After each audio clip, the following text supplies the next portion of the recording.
Et si Leslie n'était qu'une victime collatérale? Si est-il la formule utilisée par le journaliste Sylvain Berthy dans un article publié ce mercredi 25 janvier dans Le Nouveau Détective.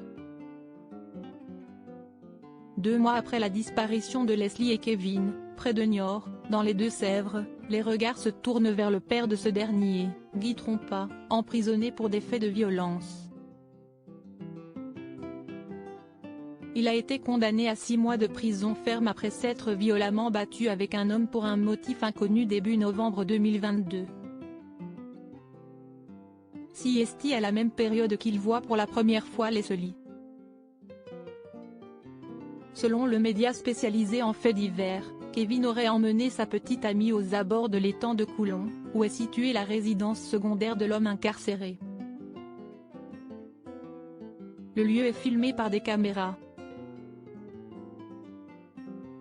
Le bruit court que le père de Kevin, qui aurait, toujours selon Le Nouveau Détective, investi le business juteux de la drogue, pourrait y avoir caché de l'argent.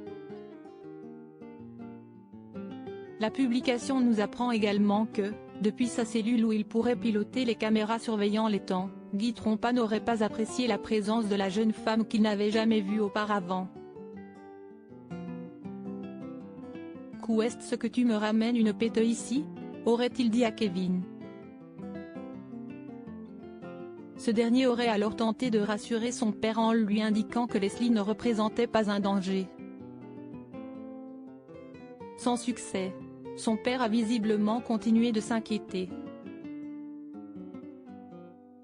Si est-il alors que le couple est parti s'installer dans une maison discrète de Praec, au sud de Niort, avec le chien croisé de Leslie. Une très grosse rançon pour celui qui retrouvera son fils si est-il là-bas, chez un frérot habitant à moins de 100 mètres de la maison qu'il occupait, que Leslie et Kevin ont été vus pour la dernière fois lors d'une soirée blanquette de veau le 25 novembre dernier. Soirée au cours de laquelle Kevin se serait absenté en possession d'une enveloppe contenant 10 000 €, selon sa belle-mère Karine Pratt.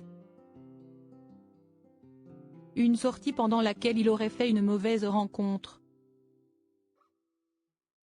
L'amateur de chasse aurait vu dans une voiture 5 personnes avec des têtes de tueurs. De quoi raviver les inquiétudes du père de Kevin qui a témoigné par téléphone dans 7 à 8, sur TF1, expliquant n'avoir jamais entendu son fils avoir peur comme ça. Selon Le Nouveau Détective, Guy Trompas aurait aussi raconté ses faits sur Snapchat, dès le soir du 25 novembre, avant même la disparition. Sur un autre réseau social, il a promis une très grosse rançon à celui qui lui redonnera son fils. L'enquête pour disparition inquiétante a été requalifiée en information judiciaire pour arrestation, enlèvement et séquestration. Article écrit en collaboration avec 6 médias Crédit Photo, Capture TF1.